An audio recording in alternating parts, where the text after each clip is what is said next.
கர்த்தருடைய நாமம் மகிமைப்படுவதாக.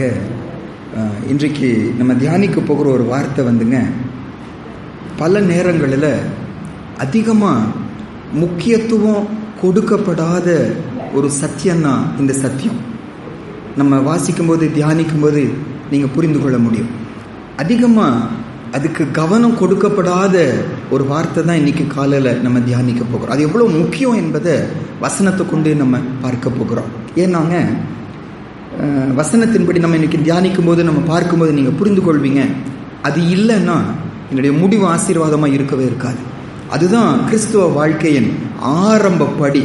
அந்த ஆரம்ப படி சரியாக இல்லாததுனால தான் நிறைய தடவை நம்முடைய கிறிஸ்தவ வாழ்க்கை ஆண்டவருக்கு பிரியம் இல்லாமல் போய்விடுகிறது. அதை நீ கொஞ்சம் எடுத்து தியானிக்க போகிறோம். நான் ஆரம்பத்தில் ஒரு சில வசனங்களை மட்டும் சொல்லிட்டே வரேன். நம்ம அதை வாசிச்சுட்டு அதை குறித்து பைபிள் கற்றுக் கொடுக்கிற ஒரு சில சத்தியங்களை பார்வோனை வைத்து இன்னைக்கு நம்ம தியானிக்க போகிறோம். சரி, நான் சொல்ற வசனத்தை மட்டும் நம்ம ஃபாஸ்டா எடுத்துக்கொள்ளலாம். நம்ம சேர்ந்தே வாசிக்க போகிறோம். மத்தேயு 3ஆம் அதிகாரம் 2வது வசனம். மத்தேயு 3ஆம் அதிகாரம் 2வது வசனம் எடுத்துக்கொள்ளலாம். நம்ம சேர்ந்தே வாசிக்க போகிறோம். நான் இப்போ வாசிக்கிற வசனங்களுக்கு நான் ரொம்ப விளக்கம் கொடுக்க போகிறது இல்லை, பட் நம்ம அப்படியே பார்த்துட்டே வரப்போகிறோம். இது யோவான் ஸ்நானகன் சொல்லுகிற ஒரு வார்த்தை. மத்தேயு 3ஆம் அதிகாரம் 2வது வசனம் வாசிக்கலாம். மனம் திரும்புங்கள், பரலோக ராஜ்யம் சமீபித்திருக்கிறது என்று பிரசங்கம் பண்ணினார். யார் பிரசங்கம் பண்ணினாரு? யோவான் ஸ்நானகர் பிரசங்கம் பண்ணினார். அடுத்த அதிகாரம் 4ஆம் அதிகாரம் 17வது வசனத்துல, மத்தேயு 4ஆம் அதிகாரம் 17வது வசனத்துல வாசிக்கலாம். அது முதல் இயேசு மனம் திரும்புங்கள், பரலோக ராஜ்யம் சமீபித்திருக்கிறது என்று பிரசங்கிக்க தொடங்கினார். யார் சொல்லுகிறா? இயேசு பிரசங்கிக்க தொடங்கினார். என்னன்னு சொல்லிட்டு? மனம் திரும்புங்கள் என்று சொல்லி. மார்க்கு புஸ்தகத்துக்கு வாங்க. மார்க்கு புஸ்தகம் 6ஆம் அதிகாரம் 12வது வசனம். மார்க்கு 6ஆம் அதிகாரம் 12வது வசனம். ஆண்டவர் சீஷர்களை 2 பேராய் ஊழியங்களுக்கு அனுப்புகிறார். அவர்கள் போகும்போது என்ன பேசினாங்க? மார்க் 6ஆம் அதிகாரம் 12வது வசனம் வாசிக்கலாம். அவர்கள் புறப்பட்டு போய் மனம் திரும்புங்கள் என்று பிரசங்கித்தார்கள். அவர்கள் என்ன பிரசங்கித்தாங்க? மனம் திரும்புங்கள் என்று அவர்கள் பிரசங்கித்தார்கள். அதே மார்க் புஸ்தகத்துல 2ஆம் அதிகாரம் 17வது வசனம். 2ஆம் அதிகாரம் 17வது வசனம் வாசிக்கலாம். இயேசு அதை கேட்டு, பிணியாளிகளுக்கு வைத்தியன் வேண்டியதே அல்லாமல் சுகம் உள்ளவர்களுக்கு வேண்டியதில்லை, நீதிமான்களை அல்ல பாவிகளையே மனம் திரும்புகிறதற்கு அழைக்க வந்தேன் என்றார். ஆண்டவர் ஏன் இந்த பூமிக்கு வந்தாரா? பாவிகளையே மனம் திரும்புவதற்கு நான் அழைக்க வந்தேன். ஆண்டவர் பூமிக்கு வந்த நோக்கம் என்ன? இயேசுப்பா சொல்றாரு, பாவிகளையே மனம் திரும்புகிறதற்கு நான் அழைக்க வந்தேன் என்று சொல்லுகிறார். மத்தேயு புஸ்தகம் 11ஆம் அதிகாரம் 20வது வசனமும் 21வது வசனமும். Matthew chapter 11, 20 and 21. மத்தேயு 11ஆம் அதிகாரம் 20வது வசனமும் 21வது வசனமும் வாசிக்கலாம். அப்பொழுது தமது பலத்த செய்கைகளில் அதிகமானவைகளை செய்ய கண்ட பட்டணங்கள் மனம் திரும்பாமல் போனபடியினால் அவைகளை அவர் கடிந்து கொள்ள தொடங்கினார். கோராசினே உனக்கு ஐயோ, பெத்சாயிதாவே உனக்கு ஐயோ, உங்களில் செய்யப்பட்ட பலத்த செய்கைகள் தீருவிலும் சீதோனிலும் செய்யப்பட்டிருந்ததானால் அப்பொழுதே ரட்டுடுத்தி சாம்பலில் உட்கார்ந்து மனம் திரும்பி இருக்கும். அப்போ ஆண்டவர் இந்த வசனத்தின்படி ஆண்டவர் ஏன் இந்த பட்டணங்களில பலத்த காரியங்களை செய்தார் என்றால், அதை பார்த்து ஜனங்க என்ன செய்யணுமா? மனம் திரும்பணும் என்று சொல்லி ஆண்டவர் பலத்த காரியங்களை செய்தார். அது நடக்காத போன போது ஆண்டருக்கு அது வேதனை உண்டாக்குச்சுன்னு சொல்லி இந்த வசனத்துல நம்ம பார்க்கிறோம். லூக்கா புஸ்தகத்துக்கு வாங்க. லூக்கா 15ஆம் அதிகாரம் 7வது வசனமும் வாசிக்கலாம், 10வது வசனமும் வாசிக்கலாம். ரெண்டும் ஏறத்தாழ ஒரே விதமான அர்த்தமுள்ள வசனங்கள். லூக்கா 15ஆம் அதிகாரம் 7ஆம் வசனமும் வாசிக்கலாம், 10வது வசனமும் வாசிக்கலாம். Look chapter 15 verse 7 and verse 10 வாசிக்கலாம். அதுபோல மனம் திரும்ப அவசியமில்லாத 99 நீதிமான்களை குறித்து சந்தோஷம் உண்டாகிறதை பார்க்கிலும் மனம் திரும்புகிற ஒரே பாவி நிமித்தம் பரலோகத்துல மிகுந்த சந்தோஷம் உண்டாயிருக்கும் என்று உங்களுக்கு சொல்லுகிறேன். 10வது வசனம். அதுபோல மனம் திரும்புகிற ஒரே பாவி நிமித்தம் தேவனுடைய தூதர்களுக்கு முன்பாக சந்தோஷம் உண்டாயிருக்கிறது என்று உங்களுக்கு சொல்லுகிறேன். பரலோகத்துக்கு மிகுந்த சந்தோஷம் கொடுக்கிற ஒரு நிகழ்வு என்ன? ஒரு பாவி மனம் திரும்பும் போது பரலோகத்துல மிகுந்த சந்தோஷம் உண்டாகிறது என்று சொல்லி வாசிக்கிறோம். லூக்கா 24ஆம் அதிகாரம். லூக்கா 24ஆம் அதிகாரம். லூக்கா 24ஆம் அதிகாரம் 47வது வசனம். லூக்கா 24ஆம் அதிகாரம் 47வது வசனம்.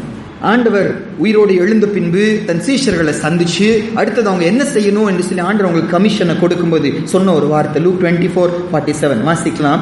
அன்றியும் மனம் திரும்புதலும் பாவ மன்னிப்பும் எருசலேம் தொடங்கி சகல தேசத்தாருக்கும் அவருடைய நாமத்தினாலே பிரசங்கிக்கப்படவும் வேண்டியது. ஆண்டவர் சொன்னாரு, சீஷர்களை பார்த்து சொன்னாரு, உங்க கூட நான் எதிர்பார்க்கிறது என்ன? எருசலேம் தொடங்கி உலகமெங்கும் நீங்க போங்க, போய் என்ன செய்யுங்கன்னு சொல்லி கேட்ட வசனம் சொல்லுது. ரெண்டு முக்கியமான சத்தியங்கள், மனம் திரும்புதலை குறித்து பேசுங்க, பாவ மன்னிப்பை குறித்து நீங்க பேசுங்க. அப்ப ஆண்டவர் அன்னைக்கு சீஷர்களுக்கு கட்டளை கொடுத்து உலகமெங்கும் போங்க, என்ன சொல்லுங்கன்னு சொல்லி கேட்ட போது மனம் திரும்புதலை குறித்து பேசுங்க, பாவ மன்னிப்பை குறித்து பேசுங்க. பேதுருவுடைய அந்த முதல் பிரசங்கம் அப்போஸ்தலர் 2ஆம் அதிகாரத்துல ஆவியானவர் அருளப்படுகிறாரு, ஆவியானவரால் நிரப்பப்படுகிறாங்க. அப்ப எல்லாருக்கும் முன்னால நின்று பேதுரு பிரசங்கம் பண்ணும்போது அந்த பிரசங்கத்தின் விளைவாய் எவ்வளவு பேர் ரட்சிக்கப்பட்டாங்களாம்? 3000 பேர். முதல் பிரசங்கத்துல 3000 பேர் ரட்சிக்கப்பட்டாங்கன்னு வாசிக்கிறோம். என்ன பிரசங்கித்தாருன்னு சொல்லி வாசிக்கும் போது அப்போஸ்தலர் 2ஆம் அதிகாரம் பாருங்க, அப்போஸ்தலர் 2ஆம் அதிகாரம் 38வது வசனம். Act chapter 2 verse 38. அப்போஸ்தலர் 2ஆம் அதிகாரம் 38வது வசனம் வாசிக்கலாம். பேதுரு அவர்களை நோக்கி, நீங்கள் மனம் திரும்பி ஒவ்வொருவரும் பாவ மன்னிப்புக்கென்று இயேசு கிறிஸ்துவின் நாமத்தினாலே ஞானஸ்நானம் பெற்றுக்கொள்ளுங்கள், அப்பொழுது பரிசுத்த ஆவியின் வரத்தை பெறுவீர்கள். அவங்களுக்கு அந்த திரள் கூட்டம் கூடி இருக்கிறாங்க. அந்த கூட்டத்தாருக்கு அவர் செய்த பிரசங்கம் என்ன? நீங்க மனம் திரும்புங்க. அவங்களை பார்த்து அவர் சொன்ன பிரசங்கம், நீங்க மனம் திரும்புங்கள், அதுக்கப்புறம் ஏசப்பா மேல நீங்க என்ன செய்யுங்க, நீங்க நம்பிக்கை வைங்க, நீங்க மனம் திரும்புகள் என்று சொல்லி அவங்க பிரசங்கித்ததை நம்ம பார்க்கிறோம். அடுத்த பிரசங்கத்தில் எத்தனை பேர் ரட்சிக்கப்பட்டாங்களா? 5000 பேர் என்ன செய்தார்களாம்? ரட்சிக்கப்பட்டார்களாம். அந்த பிரசங்கத்தின் சாராம்சம் என்ன? 3ஆம் அதிகாரம் அப்போஸ்தலர் 3ஆம் அதிகாரம் 19வது வசனமும் 20வது வசனமும் வாசிக்கலாம் பாருங்க. அப்போஸ்தலர் 3:19. ஒரு சப்பானிய அவர்கள் எழுப்புகிறாங்க, கால்களை பலப்படுத்துகிறாங்க, அதுக்கப்புறம் மக்கள் கூடுகிறாங்க, அவங்களுக்கு அவர் செய்த பிரசங்கம் வாசிக்கலாம். ஆனபடியினாலே கர்த்தருடைய சன்னிதானத்திலிருந்து இளைப்பாறுதலின் காலங்கள் வரும்படிக்கும் முன்னே குறிக்கப்பட்ட இயேசு கிறிஸ்துவை அவர் உங்களிடத்தில் அனுப்பும்படிக்கும் உங்கள் பாவங்கள் நிவர்த்தி செய்யும் பொருட்டு நீங்கள் மனம் திரும்பி குணப்படுங்கள். அவர் செய்த பிரசங்கம் என்ன? நீங்க மனம் திரும்பி குணப்படுங்கள். ரிசல்ட் என்ன? 5000 பேர் என்ன செய்தாங்க? ரட்சிக்கப்பட்டாங்கன்னு சொல்லி வாசிக்கிறோம். புறஜாதிகள் நடுவில் இப்ப போறாங்க, அத்தேனே பட்டணத்துக்கு போறாங்க. மார்ஸ் மேடை என்ற ஒரு மேடை, பெரிய பெரிய பிலாசபர்ஸ் எல்லாம் நின்று பிரசங்கித்த ஒரு மேடையில பவுலை கொண்டு போய் நிறுத்துகிறாங்க. பவுல் பிரசங்கம் பண்ணுகிறார். என்ன பிரசங்கம் பண்ணினார்? அப்போஸ்தலர் 17ஆம் அதிகாரம் 30வது வசனத்துல, அப்போஸ்தலர் 17ஆம் அதிகாரம் 30வது வசனம் நிறைய காரியங்களை சொல்லிட்டு வர்றாரு. அது மைய பகுதியா ஒரு வார்த்தை இந்த இடத்துல வாசிக்கிறோம். ஆக்ட்ஸ் சாப்டர் 17 verse 30 வாசிக்கலாம். அப்போஸ்தலர் 17:30. அப்போஸ்தலர் 17ஆம் அதிகாரம் 30வது வசனம் வாசிக்கலாம். அறியாமை உள்ள காலங்களை தேவன் காணாதவர் போல இருந்தார், இப்பொழுதோ மனம் திரும்ப வேண்டும் என்று எங்கும் உள்ள மனுஷர் எல்லாருக்கும் கட்டளை இடுகிறார். எல்லா மனுஷருக்கும் ஆண்டுட்டு வரக்கூடிய ஒரே கட்டளை என்ன? மனம் திரும்புங்க, மனம் திரும்புங்க, மனம் திரும்புங்க என்று சொல்லி வாசிக்கிறோம். பைபிள்ல இருக்கிற எல்லா சபைகளிலும் ஒப்பற்ற ஒரு சபை, அதாவது அவருக்கு எழுதப்பட்ட நிருபங்களை வச்சு அந்த சபையுடைய தரத்தை கண்டுபிடிக்க முடியும். நிருபங்களின் ராணி என்று சொல்லி இந்த எபேசு நிருபத்தை குறித்து சொல்லுவாங்க. சபை சத்தியத்தை ஆழமாய் கற்றுக் கொடுக்கிற ஒரு நல்ல ஒரு நிருபம் தான் அந்த எபேசு நிருபம். அப்ப அந்த சபை அவ்வளவு ஒரு நல்ல குவாலிட்டியான ஒரு சபை, சத்தியத்துல நல்ல வளர்ந்த ஒரு சபை. அந்த சபைக்கு பவுல் அப்போஸ்தலன் 3 வருஷம் ஊழியக்காரராக இருந்திருக்கிறார். 3 வருஷம் அந்த சபையோடு கூட அவர் தங்கி இருந்திருக்கிறார். 3 வருஷம் அவர்களோடு இருந்து பிரசங்கிச்சிருக்கிறார். என்ன பவுல் நீங்க பிரசங்கித்தீங்கன்னு சொல்லி கேட்கும்போது அப்போஸ்தலர் 20ஆம் அதிகாரத்துக்கு வாங்க. அப்போஸ்தலர் 20ஆம் அதிகாரம், அதாவது அவர்களை விட்டுட்டு போக போறாரு. இன்னும் அந்த ஜனங்கள் இவரை பார்க்க போகிறது இல்ல. அதனால மலேத்துங்கிற இடத்துல இருந்து அந்த சபையின் மூப்பர்களை கூப்பிட்டு அவங்களோடு கூட சேர்ந்து இறுதியாய் அவங்களுக்கு கூட பேசிட்டு வழி அனுப்ப போகிறார். அப்போஸ்தலர் 20ஆம் அதிகாரம் 20வது வசனமும் 21வது வசனமும் அவர் என்ன பிரசங்கம் பண்ணினாரு அவரே சொல்றாரு பாருங்க. அப்போஸ்தலர் 20 and 21. Acts chapter 20 verses 20 and 21 வாசிக்கலாம். பிரயோஜனமானவைகளில் ஒன்றையும் நான் உங்களுக்கு மறைத்து வைக்காமல் வெளியரங்கமாக வீடுகள் தோறும் உங்களுக்கு பிரசங்கித்து உபதேசம் பண்ணி தேவனிடத்திற்கு மனம் திரும்புவதை குறித்தும் நம்முடைய கர்த்தராகிய இயேசு கிறிஸ்துவை விசுவாசிப்பதை குறித்தும் நான் யூதருக்கும் கிரேக்கருக்கும் சாட்சியாக அறிவித்தேன். என்ன செய்தார்? எபேசு பட்டணத்துல 3 வருஷம் இருந்தார். அந்த சபை அவ்வளவு ஒரு குவாலிட்டியான சபையாய் மாறிச்சு. 7 சபைகளை குறித்து வெளிப்பட வெளிப்படுத்தின விசேஷத்துல கர்த்தர் சொல்லும் போது முதல் ஸ்தானத்துல ஆண்டு எதை வைக்கிறாரு? இந்த எபேச சபையை பார்த்து ஆண்டு சொல்லுகிறார், ஆதி அன்பு மட்டும் தான் குறை என்று சொல்லி அது ஒரே ஒரு குறையை சுட்டி காட்டுகிற அளவு அந்த சபை அவ்வளவு மேன்மை உள்ளதாக காணப்பட்டதற்கு காரணம் என்ன? பவுல் என்ன பிரசங்கித்தாரு? தேவனிடத்தில் மனம் திரும்புங்க, இயேசுவிடத்தில் என்ன செய்யுங்க? விசுவாசம் வைங்க. உங்க பிரசங்கம் அது மட்டும் தான் இருந்துச்சுன்னு வாசிக்கிறோம். இன்னைக்கு காலையில கொஸ்டின் என்ன தெரியுமாங்க? நானும் நீங்களும் ஆண்டவரை தேடி வந்திருக்கிறோம். இந்த இடத்துல ஒரு கட்டடத்தை தேடி வரல, ஒரு மனிதனை தேடி வரல, யாரோ பேசுறாங்க, ஒரு மனுஷன் பேசுறாங்க என்பதற்காக வரல. நம்ம கர்த்தரை ஆராதிக்க வந்திருக்கிறோம், கர்த்தருடைய சமூகத்துக்கு வந்திருக்கிறோம். அந்த ஆண்டவர் என்கிட்ட எதிர்பார்க்கிற முக்கியமான காரியம் என்ன? மனம் திரும்பணும்னு ஏசப்பா என்ன செய்யறாரு? என்கிட்ட எதிர்பார்க்கிறார். மனம் திரும்புதல் எனக்குள்ள இருக்கணும்னு எதிர்பார்க்கிறார். இந்த மனம் திரும்புதல் வரும்போது நான் பின்னால் அதை குறித்து கொஞ்சம் தெளிவா சொல்ல போறேன். மனம் திரும்புதல் வரும்போது அந்த மனம் திரும்புதலுக்குள்ள 3 முக்கியமான காரியங்கள் அடங்கி நான் பின்னால விளக்குகிறேன். இப்போ ஜஸ்ட் சொல்லிட்டு போறேன். மனம் திரும்புதல்ங்கிற வார்த்தைக்குள்ளங்க, ஒன்று செய்த பாவத்தை குறித்து உள்ளத்துல ஒரு மனஸ்தாபம். சரியாங்க? உள்ளத்துல ஐயோ நான் இப்படி செஞ்சுட்டேனே, இந்த ஆண்டவருக்கு விரோதமா நான் இப்படி நடந்துட்டேனே, இந்த தவறை நான் செஞ்சுட்டேனே, அவரை விசுவாசிக்காம வேற ஏதோ பின்னால போயிட்டேனே, அப்படி வார்த்தையை மீறி நடந்துட்டேனே, கர்த்தரை துக்கப்படுத்திட்டேனே, பரத்துக்கு விரோதமா பாவம் செஞ்சுட்டேனே, அப்படிங்கிற ஒரு வேதனை நமக்குள்ள என்ன செய்யணும்? இருக்கணும். மனம் திரும்புதல முதல் படி என்ன? அந்த மனஸ்தாபம் இருக்கணும். ஆனா வெறும் மனஸ்தாபத்தோடு இருந்து பத்தாது. இந்த எனக்கு அதை குறித்து ரொம்ப விளக்குவதற்கு டைம் இல்லை. புதிய ஏற்பாடுல மனம் திரும்புதலுக்கு 3 கிரேக்க வார்த்தை பயன்படுத்தப்படுதுங்க.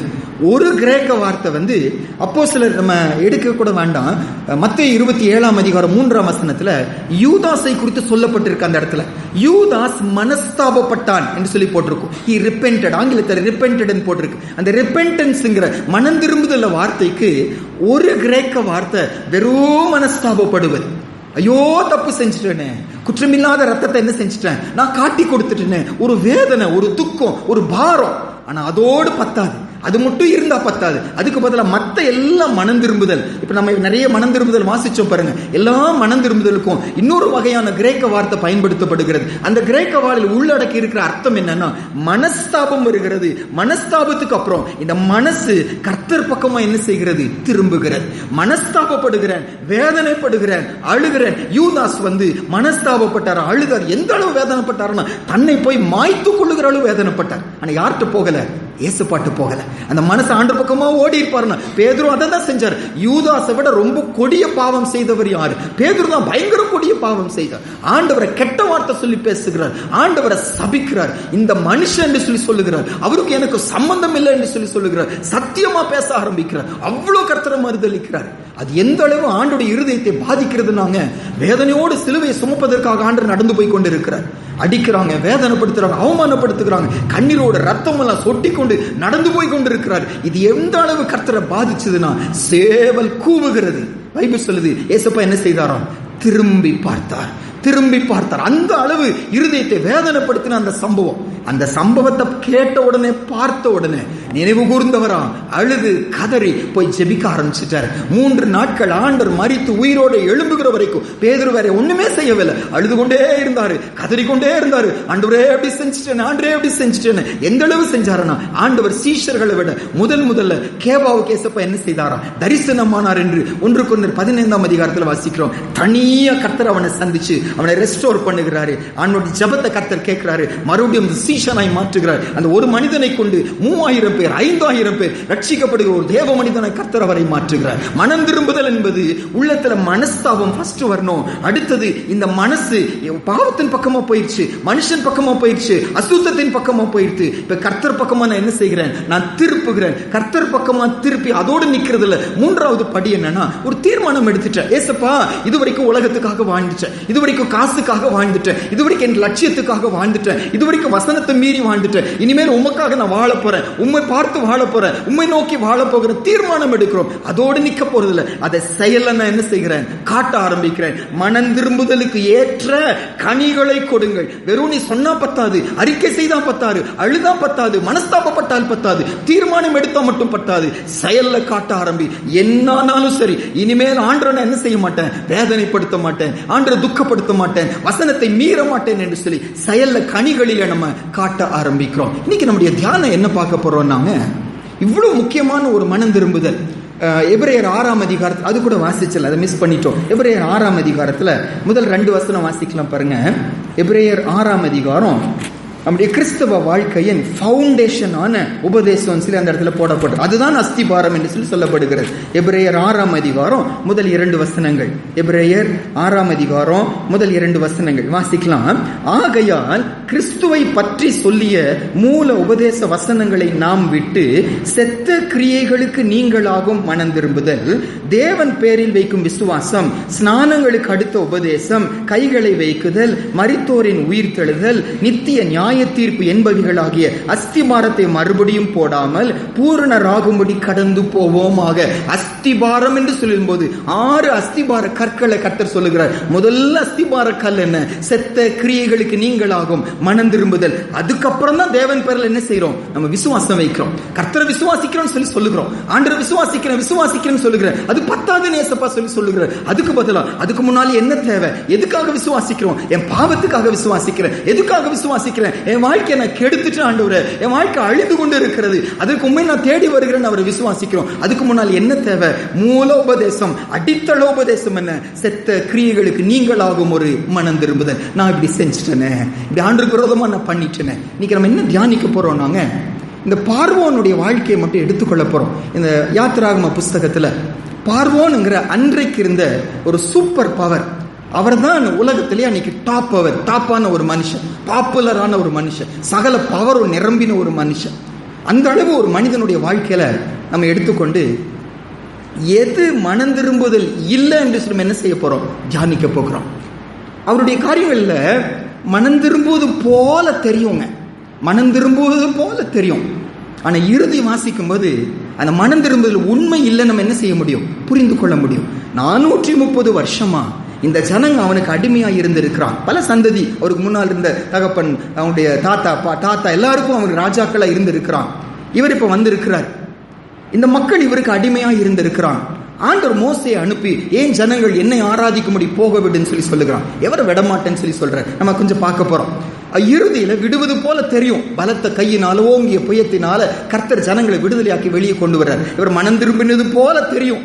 ஆனா ஜனங்கள் எல்லாம் போனதுக்கு அப்புறம் அந்த மனம் திரும்புதல் அப்படியே ஆப்போசிட்டா மாறி, நான் ஏமாந்து போயிட்டேன், விட்டிருக்க கூடாதுன்னு சொல்லி ரதங்கள் எல்லாம் கூட்டிக் கொண்டு பின்னால் என்ன செய்கிறார்? போகிறார். ஆண்டவர் கிரியை செய்கிறார். இன்றைக்கு காணும் எகிப்தியனை நீ இனிமேல் என்ன செய்ய மாட்டாய், நீ காண மாட்டாய் என்று சொல்லி கர்த்தர் வாக்கு கொடுக்கிறார். அந்த மனுஷனுடைய முடிவு அகால முடிவாய் போய்விடுகிறதுன்னு வாசிக்கிறோம். மனம் திரும்பின மனுஷனுடைய முடிவு அப்படி இருக்கக்கூடாது.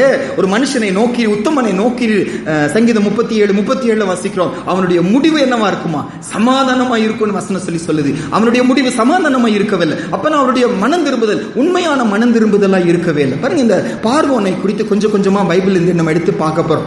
என்ன சிந்தையோடு கூட நம்ம ஏமாந்து போக கூடாது.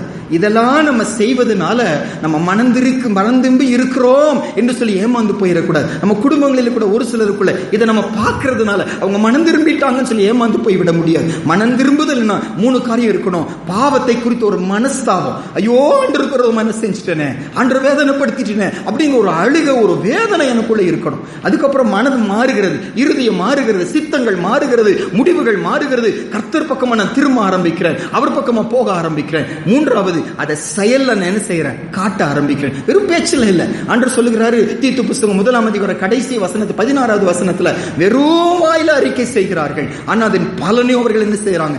மறுதலிக்கிறார்கள். வெறும் வாயில அறிக்கை செய்கிறாங்க, தேவனை அறிந்திருக்கிறோம் என்று அறிக்கை செய்கிறார்கள். தங்கள் கிரியைகளினாலே அவர் என்ன செய்யறாங்க? மறுதலிக்கிறார்கள். அவர்கள் அருவருக்கப்படத்தக்கவர்கள், அவர்கள் கீழ்ப்படியாதவர்கள், எந்த நற்கிரியும் செய்ய அவர்கள் ஆகாதவர்கள் என்று கர்த்தர் தீர்ப்பு செய்கிறத வாசிக்கிறோம். அப்ப நம்மட்ட ஆண்டு எதிர்பார்க்கிறதுன்னு உண்மையான மனம் திரும்புதல் தேவை. அப்ப உண்மையான மனம் திரும்புதல் தேவைன்னு பார்க்கறதுக்கு முன்னால எது ஃபேக்கான ஒரு மனம் திரும்புதல்? இன்னைக்கு நிறைய ஃபேக் கால்ஸ் வருது இல்ல, ஃபேக் கால்ஸ் சொல்றாங்க. ஃபேக்கான பல காரியம் இந்த பூமியில வந்துருச்சு. மனம் திரும்புதல் கூட ஃபேக்கா இருக்கும் சொல்லி வேசப்பா நம்மோடு கூட பேசுற இந்த பார்வோன முதல் முறையா மோசேயும் ஆரோனும் சந்திக்க போகும்போது இந்த ஆண்டவரை குறித்து அவருடைய அறிவு என்னன்னு சொல்லி ஒரு வசனத்தை வாசிக்கலாம் பாருங்க. யாத்திராகம புஸ்தகம் 5ஆம் அதிகாரம், யாத்திராகம புஸ்தகம் 5ஆம் அதிகாரம் அதோடைய முதல் 2 வசனங்கள் நம்ம வாசிச்சிடலாம். Exodus chapter 5 verses 1 and 2. யாத்திராகமம் 5ஆம் அதிகாரம் முதல் 2 வசனங்கள் வாசிக்கலாம். பின்பு மோசேயும் ஆரோனும் பார்வோனிடத்தில் போய் இஸ்ரவேலின் தேவனாகிய கர்த்தர் வனாந்தரத்திலே எனக்கு பண்டிகை கொண்டாடும்படி என் ஜனங்களை போக விட வேண்டும் என்று சொல்லுகிறார் என்றார்கள். அதற்கு பார்வோன், நான் இஸ்ரவேலை போகவிட கர்த்தரின் வார்த்தையை கேட்கிறதற்கு அவர் யார்? நான் கர்த்தரை அறியேன், நான் இஸ்ரவேலை போக விடுவது இல்லை. என்னுடைய ஆரம்ப ஸ்டேஜ் என்னன்னா, கர்த்தர் யாருன்னே இவருக்கு தெரியாது. அவர் யாரு? நான் தான் பெரிய ஆள், என்னை விட மிஞ்சினவர் யார் இருக்கிறாங்க? அவர் வார்த்தை நான் என்ன செய்ய மாட்டேன், நான் கேட்க மாட்டேன். அவர் சொல்லி கேட்பதற்கு அவர் யார்? என்னை விட பெரியவரா? இல்ல, நான் தான் பெரியவர். அன்றைக்கு பார்வோன்களை தெய்வங்களா என்ன செய்தாங்க? வணங்கி கொண்டிருந்தாங்க. அந்த பார்வோன் தான் கடவுள் அவங்களுக்கு, பார்வோன் தான் தேவன் அவங்களுக்கு. அவங்க செத்து போயிட்டு அவங்களுக்கு ஒரு கோயிலை போல பிரமிடை கட்டி வச்சாங்க. 1000 வருஷம் அந்த உடம்பு கெடாம இருக்கிறதுக்காக மருந்து போட்டு வச்சாங்க. அதுதான் பிரமிடு என்று சொல்லுகிறான். அப்படி தன்னை தெய்வமாய் நினைத்து கொண்டிருக்கிற அந்த மனுஷன் சொல்லுகிறாங்க, கர்த்தர் யாரு? அவர் சொல்ல கேட்க அவர் யாரு? நான் கேட்க மாட்டேன்னு சொல்லுகிறான். இப்ப ஆண்டவர் தன்னுடைய வல்லமையை வெளிப்படுத்துகிறார். சின்னதா வல்லமையை வெளிப்படுத்துகிறார். ஒரு கோல் என்னவா மாறுகிறது? சர்ப்பமாய் மாறுகிறது. அப்ப அவங்க சொல்லுங்க, நாங்களும் செஞ்சிருவோம்னு சொல்லி அவங்க மந்திரவாதிகள் வந்து செய்கிறாங்க. ஆனா கர்த்தர் தன்னுடைய வல்லமையை வெளிப்படுத்துகிறாரு.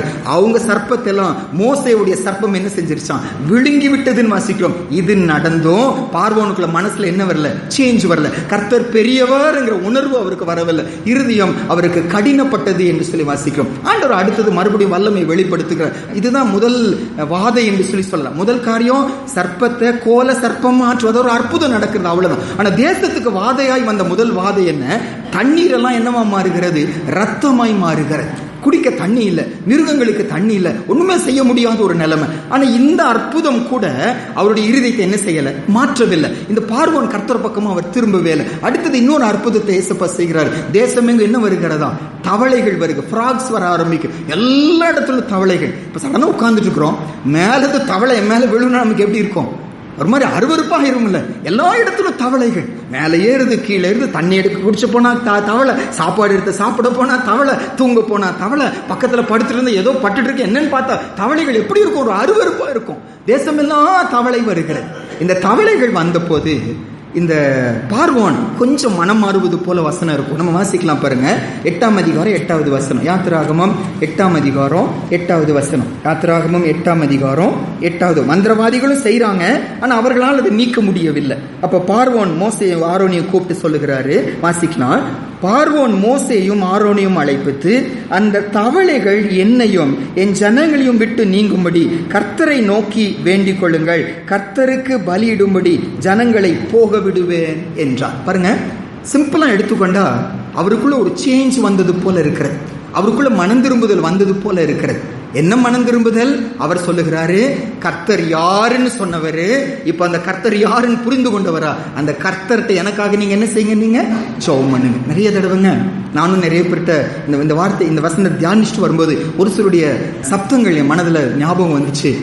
இப்ப அவர் முதல் மாதிரி இல்லைங்க, எனக்காக ஜெபம் பண்ணுங்கன்னு கேட்கிறாரு சொல்றாங்க. இல்ல, ஏசப்பா வேண்டான்னு சொல்லிட்டு இருந்தவர், சபைக்கு போக கூடாதுன்னு சொல்லிட்டு இருந்தவர், இப்ப சொல்லுகிறாங்க எனக்காக ஜெபம் பண்ணுங்க. வேலைக்கு போக போகும்போது, ஏதாவது செய்ய வியாபாரத்துக்கு போக போகும்போது ஏசப்பா வேண்டான்னு சொன்னவர் எனக்காக நீ ஜெபம் பண்ணிக்கோன்னு சொல்லுகிறாங்க. நம்ம அதை வச்சு அவரை மனம் திரும்பிட்டான் என்ன செய்திட முடியாது, ஏமாந்திர முடியாது. இந்த பார்வோன் கர்த்தர் என்று அறிக்கை செய்கிறார். கர்த்தர் யார் என்று சொன்னவர் இந்த இடத்துல கர்த்தர் என்றே அறிக்கை செய்கிறார். அவர் ஜெபத்தை கேட்கிறவர், அவரால் முடியும் சொல்லி நம்புகிறார். பைபிள் சொல்லுது, என்னை நோக்கி கர்த்தாவே கர்த்தாவே என்று சொல்லுகிறவன் எங்க போக மாட்டாங்க? பரலோக ராஜ்யத்துக்கு போக மாட்டாங்க. பரலோகத்தில் இருக்கிற பிதாவின் சித்தத்தின்படி செய்கிறவன் மட்டும்தான் பரலோகத்தில் போகும். அப்போ ஒருவேளை இன்னைக்கு காலையில உங்க குடும்பத்துல யாரோ ஒருவர் ஜெபம் பண்ணுங்கன்னு கேட்கறதுனால, அந்த அரசியல்வாதி ஜெபம் பண்ணுங்கன்னு கேட்கறதுனால, அந்த டாக்டர் ஜெபம் பண்ணுங்கன்னு கேட்கறதுனால, உங்க கம்பெனி மேனேஜர் ஜெபம் பண்ணுங்கன்னு கேட்கறதுனால மனம் திரும்பிட்டாங்கன்னு ஏமாந்து போயிடாதீங்க. அந்த ஆத்மா அப்படியே போயிடுச்சுன்னா நஷ்டப்பட்டு போய்விடும். உண்மையான மனம் திரும்புதெல்லாம் ரட்சிப்புக்கு கொண்டு போய் அவங்களை முடிக்க ஆரம்பிக்கும். அப்ப அதை வச்சு நம்ம ஏமாந்து போகாம, ஆண்டவரே ரட்சிங்க இயேசுப்பா, ஜெபத்தை நிறுத்தி விட வேண்டாம், சுவிசேஷம் சொல்வதை நிறுத்தி விட வேண்டாம், அவங்களுக்கு முன்ன சாட்சியா இருப்பதை நிறுத்தி விட வேண்டாம். அவங்க இன்னும் மனம் திரும்பவில்லை, சும்மா ஏதோ ஒரு வெளிப்பிரகாரம் ஒரு மாற்றம் அவ்வளவுதான். ஜெபிக்கும்படி கேட்டாங்க, அது உண்மையான மனம் திரும்புதல் அந்த இடத்துல இல்லைன்னு வாசிக்கிறோம். இன்னொன்னு ஆசீர்வாதம் என்னன்னாங்க, இந்த சகோதரன் ஜெபிக்கும்படி கேட்கிறாங்க, ஜெபிக்கப்படுகிறது. ஜெபம் என்ன செஞ்சிச்சு? கேட்கப்பட்டுச்சு. தவளைகள் எல்லாம் என்ன செஞ்சிச்சு? நீக்கப்பட்டுச்சு. பாருங்க, நிறைய தடவை ஆண்டவர் என்னை ஏற்றுக்கொண்டார் என்பதற்கு நானே எனக்குள்ள யோசித்துக் கொள்ளுகிற ஒரு ஸ்டாண்டர்ட் என்னன்னா, நான் ஜெபிச்சேன், ஏசப்பா என் ஜெபத்தை கேட்டார். என் ஜெபத்தை ஏசப்பா கேட்டதுனால என்னை ஆண்டவர் ஏற்றுக்கொண்டாருன்னு என்ன செய்திட முடியாது, ஏமாந்து போயிட முடியாது. அழகான ஒரு எக்ஸாம்பிள் 2000 பன்றிகள் அதுக்குள்ள என்ன நுழைஞ்சிருச்சு, 6000 பிசாசு உள்ள நுழைஞ்சிருச்சா. லேகியோனுங்கிற வார்த்தைக்கு அர்த்தம் 6000 பேர் என்று அர்த்தம். 6000 பேர் சேர்ந்த ஒரு சேனைக்கு தான் லீஜன், லேகியோன் என்று சொல்லி சொல்லுவாங்க. 6000 பேர் அதுக்குள்ள நுழைஞ்சிச்சான். எப்படி நுழைஞ்சிச்சான், இந்த சகோதரனுக்குள்ள யார் வந்திருக்கிறான், இந்த 6000 பிசாசு அந்த சகோதரனுக்குள்ள இருக்கிறது. அந்த பிசாசுகள் ஏசப்பாவை பார்த்து என்ன கேட்டுச்சு, நீங்க அந்த பகுதியில வாசிப்பீங்கன்னா, விண்ணப்பித்தது, ஜெபம் பண்ணினது. என்ன ஜெபம் பண்ணுச்சு, ஏசப்பா எங்களை எங்க அனுப்பிடாதீங்க, பாதாளத்துக்கு அனுப்பாதீங்க, எங்க அனுப்புங்க, இந்த பன்றி கூட்டத்துக்குள்ள அனுப்புங்க. ஜெபம் பண்ணாங்க. ஜெபம் என்ன செஞ்சுச்சு, கேட்கப்பட்டுச்சு. சாத்தானுடைய ஜெபத்தையும் ஏசப்பா கேட்டாரு. என் ஜெபத்தை கர்த்தர் கேட்டதுனால என்னை ஏற்றுக்கொண்டாருன்னு ஏமாந்து போயிட முடியாது. உண்மையாவேங்க கர்த்தர் என்னை நேசிப்பாருன்னா என் ஜெபத்துக்கு அவர் நோன்னு சொல்லி சொல்லணும். என் மேல அன்பு இருந்துச்சுன்னா.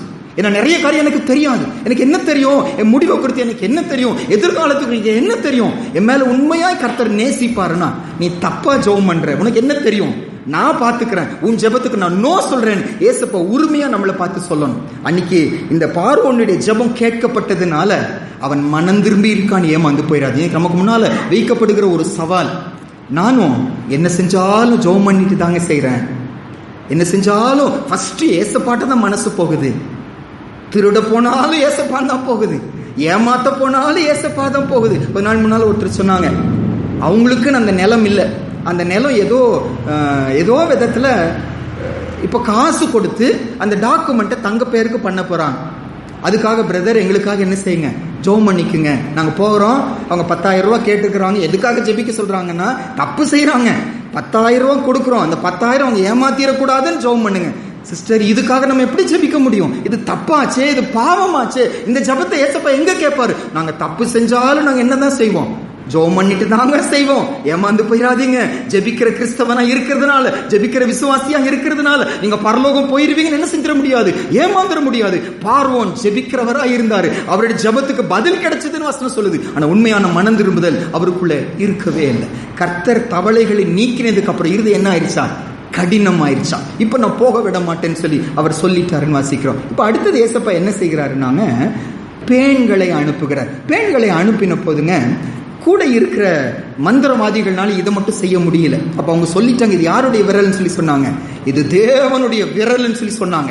அப்ப தேவனுடைய விரல்னு சொல்லி சொன்ன போது, ஆனாலும் இந்த பார்வோன் என்ன செய்யல, இது தேவனுடைய விரல்னு தெரிகிறது, ஆனாலும் பார்வோன் என்ன செய்யல, மனம் திரும்பவில்லை என்று சொல்லி வசனம் சொல்லி சொல்லுது. அடுத்தது ஏசப்பா வண்டுகளை அனுப்புகிறார். தேசத்து முழுவதும் வண்டுகளால் நிரப்பப்படுகிறது. இந்த வண்டுகள் வந்த போதுங்க இப்போ கொஞ்சம் அவருக்குள்ள சின்ன மாற்றம் வந்தது போல. நீங்க ரொம்ப தூரம் போகாதீங்க சார், அது மட்டும் நீங்க வாசிப்பீங்களா? 8ஆம் அதிகாரம் 28வது வசனம் பாருங்க. யாத்திராகமம் 8:28 பிரதர். யாத்திராகமம் 8:28 வாசிக்கலாம். அப்பொழுது பார்வோன், நீங்கள் உங்கள் தேவனாகிய கர்த்தருக்கு வனாந்திரத்திலே பலியிடும்படிக்கு நான் உங்களை போக விடுவேன், ஆனாலும் நீங்கள் அதிக தூரமாய் போக வேண்டாம், எனக்காகவும் வேண்டுதல் செய்யுங்கள். ஒரு சின்னதா கீழ்ப்படிதல் போல தெரிகிறது, ஆனா தனக்கு இஷ்டமானபடி கீழ்ப்படிதல். நம்ம கூட வசனத்துக்கு கீழ்ப்படுகிறோங்க, முழுமையா இல்ல, கொஞ்சம் கீழ்ப்படுகிறோம். இப்போ ஒருத்தரை பத்தி கேட்கும்போது, உங்க கணவர் இப்ப எப்படி இருக்கிறாங்க, உங்க பிள்ளைங்க எப்படி இருக்காங்க கேட்டா, முதல் மாதிரி இல்ல பிரதர், கொஞ்சம் கீழ்ப்படுகிறாங்க. அது உண்மையான மனம் திரும்புதல் இல்ல. பார்வோன் கொஞ்சம் கீழ்ப்படிச்சாங்க, சரி நீங்க போங்கன்னு சொன்னாங்க, ஆனா தூரமாய் போயிடாதீங்கன்னு சொல்லி சொன்னாங்க. அது மனம் திரும்புதலுக்கு அடையாளம் அல்ல. உண்மையான மனம் திரும்பின ஒரு ஆத்துமா கர்த்தர் என்ன சொன்னாலும் முழுமையா என்ன செய்யும், கீழ்ப்படியும். கண்டிஷன் போட மாட்டோம், இப்படி செஞ்சாதான் செய்வோம், இப்படி நடந்தாதான் செய்வோம், எனக்கு சாதகமா தான் செய்யணும் சொல்ல மாட்டோம். கர்த்தர் சொல்லிட்டாருன்னா நான் அறிவை வச்சு யோசிக்கவே மாட்டேன். அதுதான் மனம் திரும்பினோட வாழ்க்கையோட உண்மையான அடையாளம். இவரோ அப்படி சொன்னாருன்னு வாசிக்கிறோம். எனக்காக ஜெபம் பண்ணுங்கன்னு சொல்லி சொல்லுகிறாங்க, ஜெபிக்கிறாங்க, ஆனாலும் அவர் மனம் திரும்பவில்லை. மறுபடியும் இருதயம் கடினப்பட ஆரம்பிக்கிறது. அடுத்தது 5வது 6வது 7வது பிளேக்ஸ், 5வது 6வது 7வது வாதைகள் வருகிறது. அது என்னென்ன வாதைனாங்க, பயங்கரமா கொள்ளை நோய்கள், மகா கொள்ளை நோய்கள் எல்லாம் மிருகத்தின் மேல வருகிறது. அப்பவும் மனம் திரும்ப மாட்டேங்கிற. அடுத்தது 6வதாக வந்த அந்த வாதை எல்லார் மேல கொப்பளங்கள் உண்டாகிறது, பயங்கரமான பாயில்ஸ் உண்டாகிறது, ஆனாலும் மனம் திரும்ப மாட்டேங்கிறார். அடுத்தது 7வதாக கல்மழை, பயங்கரமான கல்மழை எல்லாரும் மேல விழுந்து எல்லா மிருகங்கள் வெளியே என்னெல்லாம் இருந்துச்சோ அத்தனையும் அழிஞ்சு போயிருச்சு. இது நடந்த போது இவருக்கு துடிச்சிருச்சு, கூப்பிட்டு கூப்பிடுகிறாங்க. அவங்கள கூப்பிட்டு சொல்லுகிறாங்க பாருங்க, 9வது அதிகாரம் 27வது வசனம். எது மனம் திரும்புதல் இல்லை என்று சொல்லி நம்ம பார்க்க போறோம். இப்போ இஸ்ரவேல் புத்திரர் அந்த கோசேன் நாட்டுல மட்டும் இப்படி நடக்கவில்லையா? அப்போ பார்வோன் என்ன செய்கிறாரு? 27வது வசனம், யாத்திராகமம் 9ஆம் அதிகாரம் 27வது வசனம் வாசிக்கலாம். அப்பொழுது பார்வோன் மோசேயையும் ஆரோனையும் அழைப்பித்து, நான் இந்த முறை பாவம் செய்தேன், கர்த்தர் நீதி உள்ளவர், நானும் என் ஜனமும் துன்மார்க்கர். 28 வாசிக்கலாம். இது போதும், இந்த மகா இடி முழக்கங்களும் கல்மழையும் ஒழியும்படிக்கு கர்த்தரை நோக்கி விண்ணப்பம் பண்ணுங்கள், நான் உங்களை போக விடுவேன், இனி உங்களுக்கு தடை இல்லை என்றார். அழகான அறிக்கை செய்கிறாங்க. என்ன சொல்லி சொல்லுகிறாங்க பாருங்க, 27வது வசனத்துல, நான் பாவம் செய்தேன், நான் பாவம் செய்தேன். இப்ப யாரோ வந்து சுவிசேஷம் சொல்லிட்டு இருக்கிறோம், நான் பாவம் செஞ்சுட்டேன்னு அறிக்கை செய்வாங்கன்னா நம்ம நினைச்சிருவோம் என்ன செஞ்சிருக்கோம், மனம் திரும்பிட்டாங்கன்னு சொல்லிட்டு. ஆண்டவர் ஏமாந்து போவதில்லை. ஆண்டவர்ட்ட நிறைய பேர் வந்தாங்களாம். யோவான் 2ஆம் அதிகாரம் 23, 24, 25 வாசிக்கலாம். யோவான் 2ஆம் அதிகாரம் 23, 24, 25 வாசிப்போம். பஸ்கா பண்டிகையிலே அவர் எருசலேமில் இருக்கையில் அவர் செய்த அற்புதங்களை அநேகர் கண்டு அவருடைய நாமத்தில் விசுவாசம் வைத்தார்கள். அப்படி இருந்தும் இயேசு எல்லாரையும் அறிந்திருந்தபடியால் அவர்களை நம்பி இணங்கவில்லை. மனுஷர் உள்ளத்தில் இருப்பதை அவர் அறிந்திருந்தபடியால் மனுஷரை குறித்து ஒருவரும் அவருக்கு சாட்சி கொடுக்க வேண்டியதாகவே இருக்கவில்லை. ஆண்டவர் நம்பத்தக்க ஒரு மனம் திரும்புதல், ஆண்டவர் நம்பத்தக்கதான ஒரு அறிக்கை. இந்த சகோதரனும் அழகா சொல்லுகிறாரு, நான் பாவம் செய்தேன். ஆண்டவர் யாருன்னு 5ஆம் அதிகாரத்தில் சொல்லவர் இங்க சொல்லுகிறார். ஆண்டவர் யாருங்கிறாரு? அவர் நீதிபரர் என்று சொல்லி சொல்லுகிறான். நானும் என் ஜனங்களெல்லாம் என்ன செஞ்சிருக்கிறோம், பாவம் செஞ்சிருக்கோம் ஒத்துக்கொள்ளுகிறான். இவ்வளோ ஒத்துக்கொண்டால் நல்ல கவனிங்க, ஒருவேளை நம்ம குடும்பத்தில் இருக்கிற யாரோ அல்லது நாமோ கூட, நான் பாவம் செஞ்சிருக்கிறேன், நான் தவறு செஞ்சிருக்கிறேன், ஒத்துக்கொள்வதனால நான் மனம் திரும்பி இருக்கிறேன் என்பதன் அடையாளம் இல்லை. எத்தனை தடவை போனாலும் மனம் திரும்பலாம், சொல்லலாம், ஆமையா நான் பாவம் செஞ்சுட்டேன், அதனால என்ன பிரயோஜனம்? அந்த மனஸ்தாபம் உள்ள எனக்குள்ள மனஸ்தாபத்தை நம்ம பார்க்க முடியவில்லை. ஏன் இந்த அறிக்கை பிரச்சனை?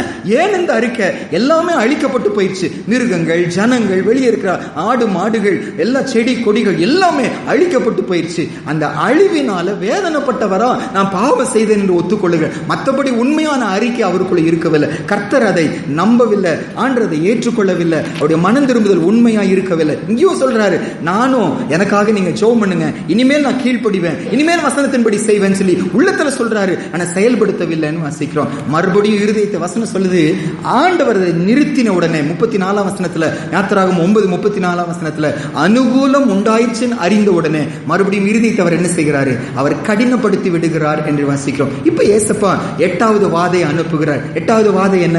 வெட்டுக்கிளிகள் ஏசப்பா என்ன செய்கிறார், அனுப்புகிறார். வெட்டுக்கிளிகள் தேசமெங்கும் பரவுகிறது, எல்லாத்தையும் கடிச்சு, ஏதோ அந்த கல்மலையில கொஞ்சம் மிச்சமானது ஒரு சிலது இருக்கிறது, அத்தனையும் கடிச்சு நாசமாயிடுச்சு. தேசத்தின் அத்தனையும் இழந்து போன ஒரு நிலைமை இருக்கும்போது இப்போ அவர் என்ன செய்கிறாரு, மறுபடியும் உங்களை கூப்பிடுகிறார். யாரை கூப்பிடுறாரு? மோசே ஆரோனை மறுபடியும் கூப்பிட்டு என்ன சொல்றாரு பாருங்க, 10ஆம் அதிகாரத்துக்கு வாங்க.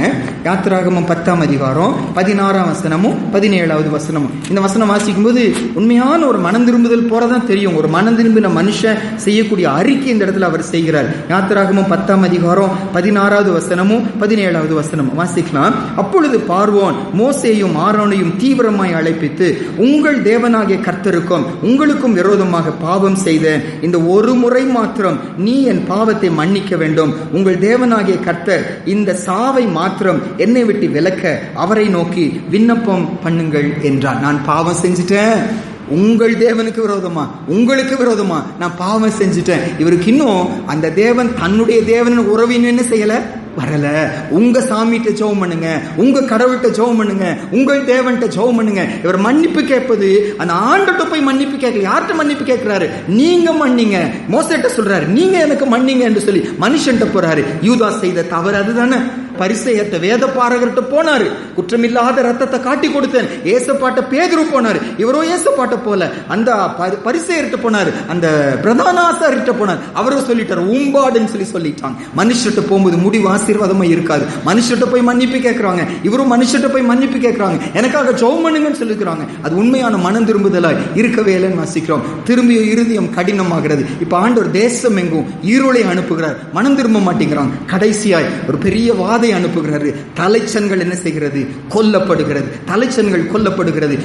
இந்த எகிப்து ஜனங்களுக்குள்ள எல்லா தலைச்சன்கள் கொல்லப்படுகிறது. ஆனால் இஸ்ரவேலுக்கு ஒருவரும் கொல்லப்படவே இல்லை. இப்ப துரத்தி விடுகிறாங்க, போங்க, துரத்தி விடுகிறாங்க. நீங்க போங்கன்னு சொல்லி துரத்தி விடுகிறாங்க. போகும்போது ஏசப்பா சொல்றாரு, எல்லாத்தையும் நீங்க கேட்டு வாங்குங்க. வெள்ளியும் பொண்ணும் இத்தனை வருஷம் உங்களுக்கு கொடுக்க வேண்டிய சம்பளத்தை ஏமாத்தி வச்சிருந்தாங்க, அத்தனை சம்பளம் இப்ப வாங்குங்கன்னு சொல்லிட்டு கேட்டதெல்லாம் கொடுக்கிறாங்க. கேட்டதெல்லாம் பெற்றவர்களா வனாந்திரத்துக்கு அவர்கள் போகிறார்கள். ஆனா பின்னாலேயே யார் மறுபடியும் போறாங்க? இந்த பார்வோன் போகிறார். அவர் மனம் திரும்புதல் உண்மையான மனம் திரும்புதலாய் இருக்கவே இல்லை. பாருங்க, இதை வச்சு நம்ம யோசிக்கணும். இன்னைக்கு நான் கூட ஒருவேளை இன்னைக்கு ஜெபிக்கிறவங்களா இருக்கலாம். ஒரு பிரச்சனை வந்துச்சுன்னா என் இருதயம் ஃபர்ஸ்ட் ஏசப்பாவை தான் தேடுது. ஆகையால் நான் மனம் திரும்பி இருக்கிறேன், ஏமாந்து போக முடியாதுங்க. மனம் திரும்புதலுக்கு தான் அடிப்படை. அந்த மனம் திரும்புதல் இல்லைன்னா முடிவுக்கு நம்ம போய் சேர முடியாது. இன்னைக்கு அதுதான் பல கிறிஸ்தவருடைய வாழ்க்கையில நிலைச்சு நிற்க முடியாம போறதுக்கு காரணம். அந்த மனம் திரும்புதல் உண்மையா இல்லை. இவர் சொல்றாரு, நான் எனக்காக ஜெபம் பண்ணுங்கன்னு சொல்றாரு. ஆகையால அவர் கர்த்தருடைய பிள்ளைன்னு சொல்லிட முடியாது. அவர் கர்த்தர் என்று அறிக்கை செய்கிறார். அந்த கர்த்தரை நீதிபரர் என்று அறிக்கை செய்கிறார். இன்னைக்கு எனக்கு உங்களுக்கு வசனம் தெரியலாம், ஒருவேளை நான் என்ன போல பிரசங்கம் கூட பண்ணலாம், பிரசங்கிக்கிறவங்களாக கூட நம்ம இருக்கலாம். ஆகையால் முடிவு பரலோகமா இருக்குமா, நான் மனம் திரும்பி இருக்கிறேன்னா என்று சொல்லி ஏமாந்து போயிட முடியாது. இவர் கர்த்தரை அறிக்கை செய்தாரு, நீதிபரர் என்று அறிக்கை செய்தாரு, எனக்காக ஜெபம் பண்ணுங்கன்னு சொல்லி கேட்டாரு. அவர் ஜெபம் கேட்கப்பட்டுச்சு என்று சொல்லி வாசிக்கிறோம். அதுக்கப்புறம் நான் பாவம் செய்தேன் என்று மறுபடியும் 2 தடவை, 9ஆம் அதிகாரத்துல 2 தடவை நான் பாவம் செய்தேன், நானும் என் ஜனங்களும் பாவம் செய்தோம் என்று சொல்லி அறிக்கை செய்கிறார். ஆனாலும் அந்த மனம் திரும்புதல் உண்மையான மனம் திரும்புதலா இருக்கவன். நீ கால இல்லைங்க, நானும் அவனுடைய பாதத்தில் வந்திருக்கோம், நாமும் அவனுடைய பாதத்தில் வந்திருக்கிறோம். என்னுடைய மனம் திரும்புதல் உண்மையான மனம் திரும்புதலா, அல்லது பார்வோனை போல அந்த பிரச்சனைக்காக வந்த ஒரு மனம் திரும்புதலா? மனம் திரும்புதல் நான் ஆரம்பத்தில் சொன்னேன், அதில் முதல் படி நான் தப்பு செஞ்சிருக்கிறேங்கிற ஒரு உணர்வு, ஒரு மனஸ்தாபம், அந்த நொறுங்குண்ட இருதயம். சங்கீதம் 51 17வது வசனத்தில் ஏசப்பா சொல்றார், அவருக்கு ஏற்கும் ஒரு பலி என்னவா? அந்த நொறுங்குண்ட ஒரு ஆவி. அதை வாசிக்கலாமாங்க? சங்கீதம் 51ஆம் அதிகாரம் 17வது வசனம். சங்கீதம் 51 17வது வசனம். சங்கீதம் 51 17வது வசனம் வாசிக்கலாமா? Psalms 51 verse 17. சங்கீதம் 51 17வது வசனம் வாசிக்கலாம். தேவனுக்கு ஏற்கும் பலிகள் நொறுங்குண்ட ஆவிதான். தேவனே, நொறுங்குண்டதும் நறுங்குண்டதுமான இருதயத்தை நீர் புறக்கணிக்கவே மாட்டீங்க. உடைக்கப்பட்ட ஒரு இருதயம். இந்த லூக்கா 15ஆம் அதிகாரத்தில் அந்த இளைய குமாரனுக்குள்ள இதை தான் நம்ம பார்க்கிறோம். ஐயோ, பரத்துக்கு விரோதமா என்ன செஞ்சுட்டேன், நான் பாவம் செஞ்சுட்டேன். அப்பா, உங்களுக்கு விரோதமா நான் பாவம் செஞ்சுட்டேன். உள்ள நொறுக்கப்பட்ட ஒரு இருதயத்தை அந்த இடத்துல வாசிக்கிறோம். எனக்குள்ள உங்களுக்குள்ள இன்னைக்கு கேள்வி கேட்டு பார்க்கலாம். என்னுடைய பாவ வாழ்க்கையை குறித்து என்றைக்காவது அந்த வேதனை எனக்குள்ள இருந்திருக்கிறதா? நான் இப்படி செஞ்சிருக்கேனே, அழுது இருக்கிறோமா, பாரப்பட்டு இருக்கிறோமா, இப்படி ஆண்டவரை வேதனைப்படுத்திட்டேனே, வசனத்தை நான் மீறி இருக்கிறேனே, சிந்தையில வந்த பாவங்கள், என் செயல்ல வந்த பாவங்கள், என் வார்த்தையில வந்த பாவங்கள் என்னை பாதிச்சிருக்கிறதா? தனிமையா போய் மற்றவங்க முன்னாலும் நடிச்சிடலாம், மற்றவங்க முன்னாலும் அழுக போல என்ன செஞ்சிடலாம், நடிச்சிடலாம், மற்றவங்க முன்னால பாரமா ஜெபிக்கிறது போல நடிச்சிடலாம். அது கர்த்தர் ஏமாந்து போக மாட்டார். தனியாய் நானும் கர்த்தரும் மட்டும் இருக்கும்போது, ஆண்டவரே இப்படி உங்களை வேதனைப்படுத்திட்டேனே, உங்க பிள்ளைங்கிறத இந்த சாட்சியை நான் எழுந்து போயிட்டேனே, உங்களை போல அன்பா பேசாம போயிட்டேனே, உங்களை போல நான் விட்டு கொடுக்காம போயிட்டேனே. ஒரு சகோதரி தன்னுடைய சாட்சியை சொன்னாங்க. அவங்க வாழ்க்கையில் நடந்த சம்பவம் இது. எங்களுக்கு ரொம்ப நெருக்கமானவங்க. வழியில பிள்ளைய ஸ்கூல்ல விடுறதுக்காக போயிட்டு இருக்கிறாங்க. அப்போ கழுத்துல ஒரு செயின் போட்டிருக்கிறாங்க. அது ஒண்ணுதான் அவங்க வாழ்க்கையில விலையேற பெற்றது ஒண்ணு. அந்த பிரதர் பார்த்துட்டே இருந்திருக்கிறாங்க டெய்லி ஸ்கூல்ல விடுவது. ஓரமா நின்னவர் நல்ல ஃபாஸ்டான வண்டியில இழுத்துட்டு போயிட்டாங்க. இழுத்துட்டு போகும்போது இந்த சகோதரி அந்த ஊர் பாஷையில சோர் சோர் சோர்ன்னு கத்துறாங்க. சோறு, அந்த சோறுன்னு என்ன அர்த்தம்? திருடன் என்று சொல்லி, திருடன் சொல்லி கத்துறாங்க. அவ பாட்டுக்கு போயிட்டாரு, பயங்கர ஃபாஸ்டா போயிட்டாரு. அதுக்கப்புறம் இந்த சகோதரி பகிர்ந்து கொள்ளும் போது சொன்னாங்க, நான் என்ன நினைத்து வெட்கப்படுகிறேன், என்ன நினைச்சு நான் வெட்கப்படுகிறேன். அந்த ஆத்மா மேல கரிசனை இல்லாம இந்த பொருள் மேல கரிசனை உள்ளவனா சோர் சோறுன்னு சொல்லிட்டேனே, உன்னை ஏசப்பா நேசிக்கிறாருன்னு என் வாயில வரலையேன்னு சொல்லி அழுதாங்க. புரிஞ்சுக்கிறீங்களாங்க? தன்னுடைய விலையேறப்பட்ட ஒரு பொருள் போயிடுச்சு.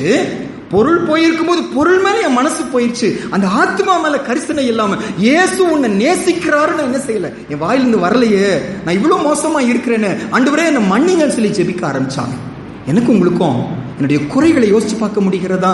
மற்றவங்க குறைகளை ஈஸியா சொல்லிடலாம். பாருங்க, தவறான மனம் திரும்புதல் என்னன்னாங்க, நம்ம அந்த வசனம் கூட எடுக்க வேண்டாம். 1 சாமுவேல் 15ஆம் அதிகாரத்தில் 15வது வசனத்துல சவுல் ராஜா தவறு செய்கிறார், ஆண்டுடைய வார்த்தையை மீறுகிறார்.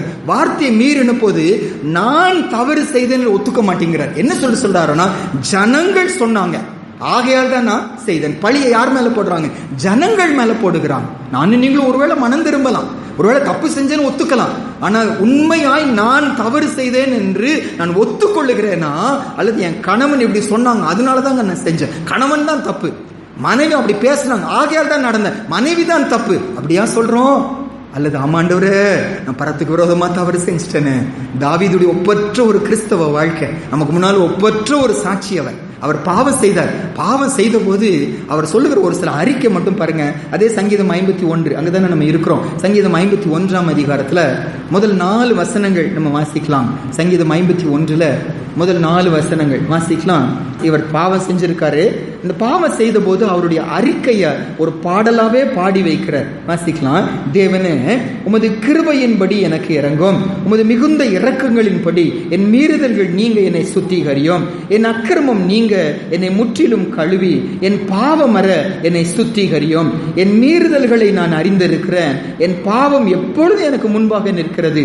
தேவரீர் ஒருவருக்கே விரோதமாக நான் பாவம் செய்து உம் கண்களுக்கு முன்பாக பொல்லாங்கனதை நடப்பித்தேன். நீர் பேசும்போது உம்முடைய நீதி விளங்கவும், நீர் நியாயந்திருக்கும் போது உம்முடைய பரிசுத்தம் விளங்கவும் இதை நான் அறிக்கை இடுகிறேன். எவ்வளவு ஒப்பற்ற ஒரு சாட்சி, எவ்வளவு ஒப்பற்ற ஒரு அறிக்கை, எவ்வளவு அந்த வேதனை, எவ்வளவு பாரம். ஐயோ, விரோதமா நான் பாவம் செஞ்சுட்டேனே, நான் தப்பு செய்யும் போது, இவர் தவறு செய்யும் போது அந்த தீர்க்கதரிசி பேர் என்ன? நாத்தான் தீர்க்கதரிசி வந்து அவரோடு பேசுகிறான். கர்த்தருடைய சத்துருக்கள் கர்த்தரை தூஷிக்க நீ காரணமாய் இருந்தாயேன்னு சொல்லி சொல்லுகிறான். நீ கர்த்தரை அசட்டை பண்ணினாய் என்று சொல்லி சொல்லுகிறான். கர்த்தருடைய வார்த்தையை நீ அசட்டை பண்ணினாய் என்று சொல்லி சொல்லுகிறான். அவனுடைய வசனம் வந்த உடனே கதற ஆரம்பிக்கிறாரு, அழுக ஆரம்பிக்கிறார். ஐயோ, நான் பாவம் செய்தேன். அந்த சகோதரி தான் அப்படி வந்து குளிச்சாங்க, ஆகையால் நான் தப்பு செஞ்சேன். சகோதரி மேல அவர் பொறுப்பை போடல. ராணுவ வீரர்கள் நீ வர வேண்டாம்னு சொல்லி சொன்னாங்க, ராணுவ வீரர்கள் மேல பழி போடல. நான் தவறு செய்தேன் தேவரே, உமக்கு விரோதமாய் நான் பாவம் செய்தேன். தன்னுடைய அறிக்கை ஒப்பு கொடுக்கிறாங்க. அப்படி வாழ்க்கை நமக்கு ஒரு பெரிய ஒப்பற்ற சாட்சியாய் மாறுகிறது. எனக்கு உங்களுக்கும் நம்ம எவ்வளவு தவறு செஞ்சிருக்கிறோம். நிறைய தடவை ஆண்டுகிட்ட வந்து அறிக்கை செய்கிறோம், ஏசப்பா நான் அப்படி பேசிட்டேன், இப்படி நான் நடந்துட்டேன். ஆனா கர்த்தரை துக்கப்படுத்திட்டோம் என்கிற ஒரு ஃபீலிங், ஒரு மனஸ்தாபம். அந்த ஆண்டவர் கூட பாருங்க, சிறுமைப்பட்டு ஆவியில் நொறுங்குண்டு என் வசனத்துக்கு நடுங்குகிறவனை மட்டும்தான் நான் நோக்கி பார்ப்பேன் ஏசப்பா சொல்றேன். அந்த சிறுமைப்பட்டு ஆவியில நொறுங்குண்டு ஒரு அனுபவம் எனக்கு இருக்குமானா, நான் மற்றவங்களை அவ்வளோ ஈஸியாக குற்றப்படுத்தவே முடியாதுங்க. நானே தப்பு செஞ்சிருக்கேன், நானே ஒரு துரோகி, நான் எப்படி மற்றவங்களை கை நீட்டி தப்பு செஞ்சேன்னு சொல்லி சொல்ல முடியும்? எனக்குள்ள அந்த உணர்வு இருக்கும். தாவீதுக்குள்ள அந்த உணர்வு இருந்துச்சு, யோபுக்குள்ள அந்த உணர்வு இருந்துச்சு. எந்த அளவு யோபு சொல்றாருன்னா, ஆண்டவரே சொல்றாரு அவரை போல யாரும் இல்லைன்னு சொல்லி. ஆனா அவர் சொல்றாரு, நான் என்னை குறித்து நான் என்ன செய்கிறேன்? மனஸ்தாபப்படுகிறேன், வெட்கப்படுகிறேன், என்னைய நான் அருவருக்கிறேன், தூளிலும் சாம்பலிலும் உட்கார்ந்து நான் மனஸ்தாபப்படுகிறேன். யோபு 42ஆம் அதிகாரம் 5ஆம் வசனம் 6ஆம் வசனத்தில் நமக்கு டைம் இல்லை, எடுக்க வேண்டாம். யோபு தன்னை அறிக்கை செய்கிறார், ஏசப்பா நான் பாவம் செஞ்சிருக்கேன், எனக்கு வெறுப்பா இருக்கு ஏசப்பா, எனக்கு அருவருப்பா இருக்கிறது, என்னை குறித்து நினைக்கிறதுக்கே எனக்கு கேவலமா இருக்கிறது. அந்த உணர்வு எனக்கு இருக்கிறதா? நான் தப்பு செஞ்சுட்டேனே, அவர்கள் மேல பழி போடுறேனா, யாரோ ஒருத்தர் மேல சொல்லுகிறேனா, காரணத்தை காட்டுகிறேனா, அல்லது தாமதம் பண்ணுகிறேனா, வேற வழி இல்லாம ஒப்புக்கொள்ளுகிறேனா? ஆமாண்டவரே, உமக்கு விரோதமாய் பாவம் செய்த இளையகுமாரன் சொன்னது போல, பரத்துக்கு விரோதமா உமக்கு விரோதமா என்ன செய்தேன்? நான் பாவம் செய்தேன். இனி உம்முடைய குமார் என்று சொல்லப்படுவதற்கு நான் பாத்திரன் அல்ல, என்னை அடிமையாக ஏற்றுக்கொள்ளும். எனக்கு உங்களுக்கு இந்த உணர்வு இருந்துச்சுன்னாங்க, ஒரு தப்பு செய்த ஒரு மனுஷன் ஆண்டவருக்கு அடிமையாய் வாழ்வாங்க. உண்மையா என்னுடைய மன்னிப்பின் அந்த கனாகணத்தை புரிந்து கொள்வேனா, எனக்குள்ள பெருமை இருக்கவே இருக்காது. என்ன போய் மன்னிச்சிரப்போ, ஒரு இதுக்கு முன்னால் ஒரு பாட்டு, எனக்கு அது ரொம்ப புது பாட்டு, ரொம்ப அழகா இருந்துச்சு. என்ன போய் நீங்க நினைக்கிறீங்களா? என்ன ஒரு பொருட்டா நினைக்கிறீங்களா? என்ன போய் நேசிச்சு தேடி வருகிறீங்களா? சங்கீதம் 8ஆம் அதிகாரத்துல சங்கீதக்காரன் பாடுகிற, வானத்தை பார்க்கிற, சூரியனை பார்க்கிற, சந்திரனை பார்க்கிற, நட்சத்திரத்தை பார்க்கிற, இதெல்லாம் உண்டாக்கின தேவன் என்னை விசாரிக்கிறதுக்கு நான் எம்மாத்திரம் ஏசப்பா, என்னை ஒரு பொருட்டா என்பதற்கு நான் எம்மாத்திரம். என்னை தேடி வருகிறீங்களே, நிமிஷந்தோடு என்னோடு பேசுறீங்களே, என் தவறை நீங்க சுட்டி காட்டுகிறீங்களே, ஒரு மனஸ்தாபம் அவருக்குள்ள இருந்துச்சுன்னு வாசிக்கிறோம். அந்த மனம் திரும்புதல்ல முதல் படி மனஸ்தாபம். ரெண்டாவது அடுத்தது வந்துங்க, என் மனசு ஆண்டு பக்கமா என்ன செய்யணும்? திரும்பணும். இதுவரைக்கும் பாவத்துல இருந்த மனது, என் மனதுக்குள்ள ஒரு தீர்மானம் எடுக்கிறேன், ஏசப்பா இனி உங்களை துக்கப்படுத்தி என்ன செய்ய மாட்டேன், நான் வாழ. என் மனசு திரும்புவதுதான் மனம் திரும்புதல். அதுதான் உண்மையான மனம் திரும்புதல். என் மனசு பாவத்தின் பக்கமா இருந்துச்சு, மனசு கர்த்தருக்கு கீழ்ப்படியாம இருந்துச்சு, மனசு ஆண்டவரை வேதனைப்படுத்தி கொண்டு வந்துச்சு, மனசு கர்த்தருடைய வசனத்தை மீறி கொண்டு வந்துச்சு. இப்ப என் மனது கர்த்தர் பக்கமா என்ன செய்கிறேன்? நான் திருப்புகிறேன். ரோமர் 12ஆம் அதிகாரம் 2ஆம் வசனம் மட்டும் நம்ம வாசிக்கலாம். ரோமர் 12ஆம் அதிகாரம் 2வது வசனத்துல, நமக்கு தெரிஞ்ச வசனம் தான் அந்த வசனம், இதுதான் புத்தியுள்ள ஆராதனை அப்படின்னு தானே சொல்றாரு. அதை சொல்லிட்டு அடுத்த வசனம் என்ன சொல்லி சொல்றாரு பாருங்க. 2வது வசனம் ரோமன்ஸ் சாப்டர் 12 verse 2 வாசிக்கலாம். நீங்கள் இந்த பிரபஞ்சத்திற்கு ஒத்த வேஷம் தெரியாமல் தேவனுடைய நன்மையும் பிரியமும் பரிபூரணமுமான சித்தம் இன்னதென்று பகுத்தறியத்தக்கதாக உங்கள் மனம் புதிதாகிறதுனாலே மறுரூபம் ஆகுங்கள். இங்க மனதுல ஒரு மாற்றம், மனதுல ஒரு புதிதாக்குதல். மனதுல இதுவரைக்கும் ஏன் எனக்கு நன்மைன்னு பார்த்துட்டு இருந்தேன், எனக்கு பிரியோன்னு சொல்லி பார்த்துட்டு இருந்தேன், இப்பொழுதோ கர்த்தர் பார்வையில் எது நன்மையோ, இப்பொழுதோ கர்த்தருக்கு எது பிரியமோ, முதல் எனக்கு பூர்ணமானதை செஞ்சுட்டு இருந்தேன், இப்பொழுது கர்த்தர் பார்வையில் பரிபூர்ணமானதை செய்ய என் மனசை நான் ஒப்பு கொடுக்கிறேன். டிட்டர்மினேஷன் அண்ட் வில்லுன்னு சொல்லுவாங்க. என் மனசுக்குள்ள எடுக்கக்கூடிய ஒரு உறுதியான ஒரு தீர்மானம், இன்னும் நான் கர்த்தரை மட்டும்தான் என்ன செய்வேன், நான் சேவிப்பேன். தாவீது இதை செய்தாரு, தீர்மானம் எடுத்தாரு. நான் இனிமேல் என்ன செய்ய மாட்டேன், என் ஆண்டருக்கு விரோதமா நான் பேச மாட்டேன், ஆண்டருக்கு விரோதமா காரியங்களை செய்ய மாட்டேன். இது வெறும் அறிக்கையா மட்டும் இருக்கவில்லைங்க, அவருடைய வாழ்க்கையை குறித்து ஆண்டவர் ஒரு அழகான 3வது படி பாருங்க. முதல் படி மனஸ்தாபம், இப்படி செஞ்சிட்டோமே சொல்லி. 2வது இருதயத்துல எடுக்கிற ஒரு உறுதியான ஒரு தீர்மானம், எனக்கு கர்த்தரை தான் திரும்புவேன், வேற பக்கம் போக மாட்டேன், வசனத்தை மீற மாட்டேன், கர்த்தரை மட்டும் பின்பற்றி வருவேன், தேவ சித்தத்தை மட்டும் செய்வேன், வார்த்தைக்கு கீழ்ப்படிவேன் என்று என் மனசு அவர் பக்கமா திரும்புகிறது. அதோடு நின்றுட்டோன்னா மனம் திரும்புதல் பூரணமாக. அதை செயல்படுத்த ஆரம்பிக்கிறேன். எப்படியாவது கர்த்தருடைய வார்த்தைக்கு நான் கீழ்ப்படிவேன், செயல்ல காட்ட ஆரம்பிக்கிறேன். அதனாலதான் தன்னுடைய ஞான ஸ்நானம் பெறுவதற்கு எல்லா தரப்பட்ட மக்கள் வந்தாங்களாம். அப்போ யோவான் ஸ்நானன் கடிந்து கொண்டார். அவர்களை பார்த்து என்னன்னு சொல்லி சொன்னாரா? விரியன் பாம்பு குட்டிகளே, வரும் கோபத்திற்கு தப்பித்துக் கொள்ள வழிகாட்டினவன் யாரு? மனம் திரும்புதலுக்கு ஏற்ற கனிகளை கொடுங்கள். வெறும் தண்ணியில முழுகி எந்திரிச்சா பத்தாது, வெறும் எனக்கு முன்னால் அந்த முழங்கால் படிட்டா பத்தாது, இன்று வந்து நீ அழுதா பத்தாது, இன்று மட்டும் ஒப்பு கொடுத்தா பத்தாது. உன் வாழ்க்கை மாறணும், உன் கனி மாறணும், உன் லைஃப்ல சேஞ்ச் உண்டாகணும். இந்த தாவீதுக்குள்ள வந்த சேஞ்ச் குறித்து பைபிள் சொல்லுது பாருங்க. 1 ராஜாக்கள் 15ஆம் அதிகாரம் 5வது வசனத்துல அவரை குறித்து சொல்லப்பட்ட ஒரு ஒப்பற்ற ஒரு சாட்சி. 1 ராஜாக்கள் 15ஆம் அதிகாரம் 5வது வசனம். அதாவது இந்த இடத்துலங்க தாவீது ஓட்டத்தை ஓடி முடிச்சிட்டாரு. அதுக்கப்புறம் மற்ற ராஜாக்கெல்லாம் வந்துட்டு இருக்கிறாங்க. அப்போ ஏசப்பா இவரை குறித்து பைபிள் ஒரு சாட்சியை எழுதி வைக்கிறாரு பாருங்க, வாசிக்கலாம். தாவீது ஏத்தியனாகிய உரியாவின் சங்கதி ஒன்று தவிர கர்த்தர் தனக்கு கட்டளை இட்டதிலே தான் உயிரோடு இருந்த நாளெல்லாம் ஒன்றையும் விட்டு விலகாமல் அவர் பார்வைக்கு செம்மையானதை செய்து வந்தார். எவ்வளவு ஒரு ஒப்பற்ற சாட்சி! அப்படி குறித்து ஆண்டவர் சொன்ன ஒரு சாட்சி.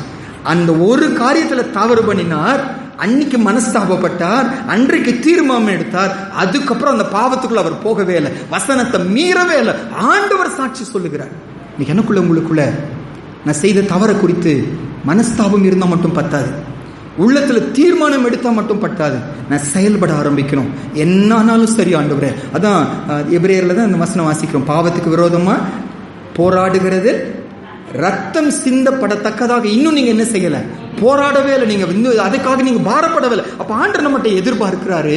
எது பாவம்? வசனம் சொல்லுது நியாயப்பிரமாணத்தை மீறுவதே பாவம். வசனம் சொல்லுது வசனத்தை மீறுவது பாவம். அப்ப ஒரு தீர்மானம் எடுக்கிறேன், நான் ரத்தம் சிந்தினாலும் நான் சிந்துவேன், வசனத்தை மட்டும் நான் என்ன செய்ய மாட்டேன், மீற மாட்டேன். இது உண்மையான மனம் திரும்பின வாழ்க்கை. அப்படி மனம் திரும்பினவர்களுடைய முடிவு தான் என்னவா இருக்கும், பரலோகமா இருக்கும். அப்படி மனம் திரும்பாம நான் ஆண்டவர் மேல விசுவாசம் வைப்பேனா, என் விசுவாசம் நிலைச்சு நிற்காது. சீக்கிரமா விசுவாசம்ங்கிற கப்பல் சேதம் அடைஞ்சிரும். முடிவில் நித்திய ராஜ்யத்துக்கு நுழைய முடியாம போயிடும். நம்ம ஜெபம் பண்ண போறோம், ஆண்டுட்டு அர்ப்பணிக்க போகிறோம். இன்னைக்கு ஆண்டு நம்மோடு பேசுகிற ஒரு காரியம், நான் விரும்புகிற மனம் திரும்புதல் உனக்குள்ளே காணப்படணும் மகனே, மகளே. நான் விரும்புகிற மனம் திரும்புதல் உனக்குள்ளே காணப்படணும். தேவனுக்கேற்ற ஒரு துக்கம் என்று சொல்லி 2 கொரிந்தியர் 7ஆம் அதிகாரத்தில் வாசிக்கிறோம். அது மறுபடியும் மனஸ்தாபப்படுவதற்கு ஏதுவாயிராம அதுக்கு ரட்சிப்புக்கு ஏற்றதாய் முடியுமா? அது நமக்குள்ள எவ்வளவு வைராக்கியத்தை உண்டாக்கும், எவ்வளவு ஒரு பயத்தை உண்டாக்கும், எவ்வளவு ஒரு மாற்றத்தை நமக்குள்ள உண்டாக்கும். அந்த வசனம் சொல்லுதுங்க, எனக்குள்ள அந்த உணர்வு இருக்கிறதா பிரதர்? ஆண்டவருக்கு விரோதமா தவறு செஞ்சிருக்கிறோமோ? என்னுடைய வாயின் வார்த்தையில கிறிஸ்துவின் அன்பை வெளிப்படுத்தாம கோபத்தை வெளிப்படுத்தி இருக்கிறேன்னா? பொய் சொல்வது நரகத்துக்கு கொண்டு போகும்னு சொல்லி தெரியுது, துணிஞ்சு பொய் சொல்றோமோ? இச்சையாய் பார்ப்பது விபச்சாரம் வசனம் சொல்லி சொல்லுது. இந்த வசனத்தை தெரிஞ்சும் இச்சையாய் பார்த்து கொண்டிருக்கிறோமா? மற்றவங்க இச்சிப்பதற்கு நான் காரணமாய் இருந்து கொண்டிருக்கிறேனா? ஆராய்ந்து பாருங்க. அந்த சகோதரி சொன்னாங்க, நான் சோர் என்று கத்திட்டேன், உன்னை இயேசு நேசிக்கிறாருன்னு கத்தாம போயிட்டேன்னு சொல்லி அழுதாங்க, வேதனைப்பட்டாங்க. எனக்கு உங்களுக்கும் அந்த வேதனை இருக்கிறதா? ஐயோ வாய்ப்பு இழந்துட்டேனே, ஐயோ சுவிசேஷம் சொல்லாம போயிட்டேனே, ஐயோ மனம் திரும்பாம போயிட்டேனே, என் ஆண்டவரை வேதனைப்படுத்திட்டேனே, என் தேவனுக்கு விரோதமா இப்படி நான் நடந்துட்டேனே, என் ஆண்டவரை சத்துரு தூஷிப்பதற்கு நான் காரணமாயிட்டேனே. அந்த உணர்வு இருக்கிறதா? நொறுங்குண்ட இருதயம் இருக்கிறதா? ஆண்டுகிட்ட கேட்போம், ஏசப்பா எனக்குள்ள அந்த இருதயத்தை தாங்க. அவர் கட்டளை இடுகிறாராம். எங்கும் உள்ள மனுஷருக்கும் மனம் திரும்ப வேண்டும் என்று ஆண்டவர் கட்டளை இடுகிறார். பிரதர் சிஸ்டர், இன்று ஒரு கட்டளை நம்ம பக்கமா வருகிறது. அவர் விரும்புகிற மனம் திரும்புதல் எனக்குள்ள இன்னைக்கு காணப்படணும். ஒப்பு கொடுப்போம். ஆமையா, நாங்கள் இது குறைவுள்ளவர்கள் தான் இருக்கிறோம், நாங்கள் வஞ்சித்துக் கொள்ளுகிறோம், ஏமாற்றிக் கொள்ளுகிறோம், நாங்கள் ஜெபிக்கிறோம் என்பதனால நாங்கள் ஏமாந்து விடுகிறோம், நாங்கள் ஜெபத்துக்கு பதில் கிடைக்கிறது என்பதனால நாங்கள் ஏமாந்து விடுகிறோம், உண்மை நாங்கள் அறிக்கை செய்கிறோம், நீதிபரர் என்று அறிக்கை செய்கிறோம், எல்லாத்துக்கும் முன்னால நான் பாவம் செய்தேன் ஒத்துக்கிறேன், இதெல்லாம் வச்சு ஏமாந்து போயிடுற சுவாமி, என்ன மன்னிச்சுக்குங்கய்யா. பார்வோனின் மனம் திரும்புதல், யூதாஸின் மனம் திரும்புதல், சவுலின் மனம் திரும்புதல் என் மனம் திரும்புதலா இருக்க வேண்டாம்.